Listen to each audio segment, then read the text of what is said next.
We brought in Andres Lara, also known as the Cuban guy. I escaped from Cuba at the age of 16 without money in my pocket, without knowing one word of English, without my parents, and I was even homeless for a while. Had the teachers, the parents just jumping all over, full of enthusiasm. Represent the Office of Special Education in St. Thomas, Virgin Islands. Energetic, he kept the group engaged. He had a great presentation and he's fun. About 3 years later, after arriving to the United States, I went on to college. Before graduating college, I wrote my first international selling book. He used so much different strategy to keep them alert and to keep them going. I have a daughter with special needs. We live in the Virgin Islands, and of all that she learned for the Teen Summit, all she was talking about is the Cuban gun. I wish you were there, and if you were there, you would understand. Love the presentation.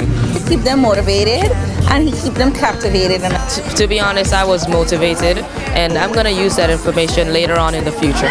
Muy bien, ese seminario me gustó mucho. And that Cuban guy was very fantastic. Motivation was excellent. I've worked with Carlos for about 1.5 years now, and I never seen him really work so hard for something, and it taught me a lot.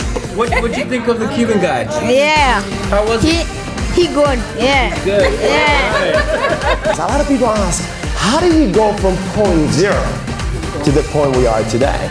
How do you go from having virtually nothing to having virtually everything you could possibly want? How do you go from living your worst nightmare, living on the streets, to living your dreams? So a lot of things that he said related to everyone in the audience. That I've never seen my kids get so motivated.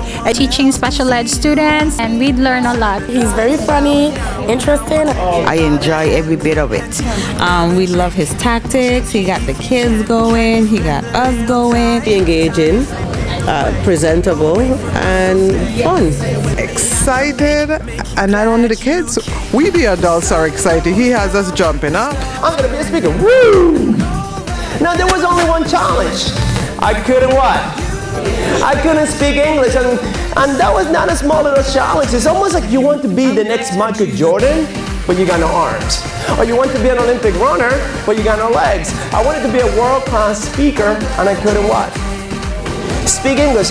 Information that I can take and follow my dreams in my life. the Cuban guy, he was very excited. He kept the crowd pumping, and everybody was enthused. Motivated, in particular, one of our students with disabilities to reach higher and higher, and I bet you he'll never forget that for the rest of his life. He got his point across to them that always do your best. Kept us motivated to, go back to work and go back to school and apply the skills that you taught us here in St. Thomas, Virgin Islands. Will never be the same. I'm glad you came. I'm glad you came.